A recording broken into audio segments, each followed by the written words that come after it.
Apartamentele în clădiri istorice sunt alternative tentante, mai ales din perspectiva poziționării centrale, dar și a suprafețelor generoase de care dispun.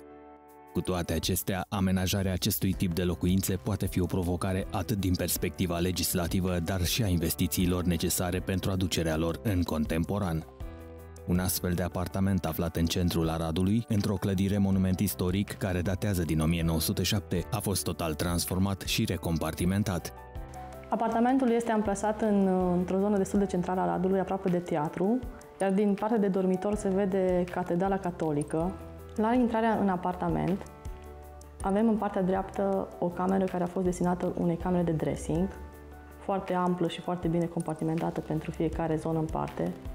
În partea stângă avem o zonă de bibliotecă, iar cum înaintăm avem zona de living, iar în partea de dreaptă se află baia și bucătăria. Aș vrea să vă povestesc un pic despre renovarea acestui apartament. S-au făcut intervenții la nivel de pereți, acoperiș, tâmplărie, ridicat de înălțimi la același nivel la uși. Recondiționarea tâmplăriei vechi este făcută la o mare artă și păstrată feronăria veche, inclusiv roletele au fost păstrate cele originale.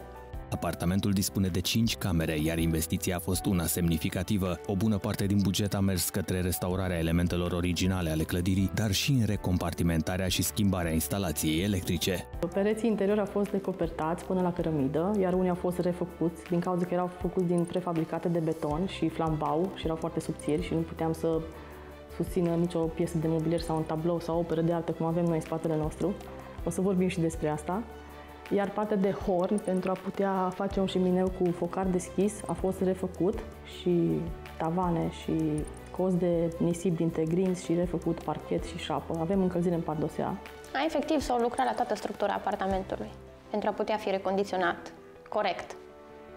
Da, suntem foarte mândri de renovarea acestui apartament, fiindcă pot să spun că a fost făcută aproape ca la carte, din toate punctele de vedere. S-au respectat finisajele să fie în ton cu ce era înainte și cu clădirea. Sunt tonuri neutre, elegante, care te fac să te simți bine, iar înălțimea și amploarea genului ăsta de apartamente cumva te copleșesc. Amenajat într-un stil clasic contemporan, potrivit cu stilul arhitectural secesion al clădirii, apartamentul a fost mobilat custom și s-a păstrat feroneria și tâmplăria originală la interior. Mai mult, pentru a scoate în evidență istoria clădirii, au fost folosite finisaje premium, cum este parchetul de tip chevron, întrerupătoarele din alamă, dar și esențe nobile de lemn, cum este teiul pentru anumite corpuri de mobilier.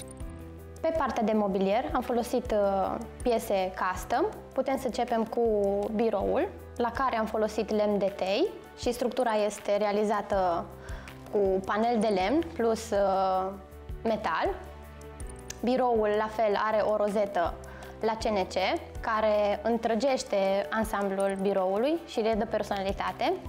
În partea de living a trebuit să ținem cont de aparatura muzicală, așa că piesele de mobilier au fost realizate să putem îngloba aparatura.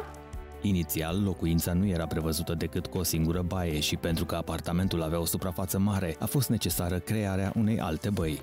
Astfel, vechea bucătărie a fost transformată în baie cu ajutorul finisajelor oferite de cel mai mare furnizor local, păstrându-se influențele clasice prezente în tot proiectul. Toate elementele din băi sunt puse în valoare datorită corpurilor de iluminat, atât principale cât și ambientale. La fel ca și în restul apartamentului, mobilierul este făcut pe comandă, realizat în funcție de doleanțele și necesitățile clientului. În baie mică, deși am vrut să păstrăm direcția apartamentului clasică, am folosit 3 tipuri de texturi, cum ar fi betonul, lemnul sau piatra naturală. În baia matrimonială am folosit elemente mai luxuriante. Pe partea de pereți, o ceramică care imită marmura, iar pe partea de pardosea am folosit același finisaj ca în restul apartamentului, adică parchet tip chevron, deși avem cadă. Dormitorul continuă în aceeași notă contemporană cu influențe clasice și, la fel ca și în living, a primit elemente prețioase care marchează istoria bogată, dar și nobilă a clădirii. În dormitor, piesa principală este consola, unde regăsim elemente ca și piatra naturală și lemn masiv, elemente care se regăsesc și în băncuța din fața patului, care la fel este făcută la comandă, atât băncuța cât și patul.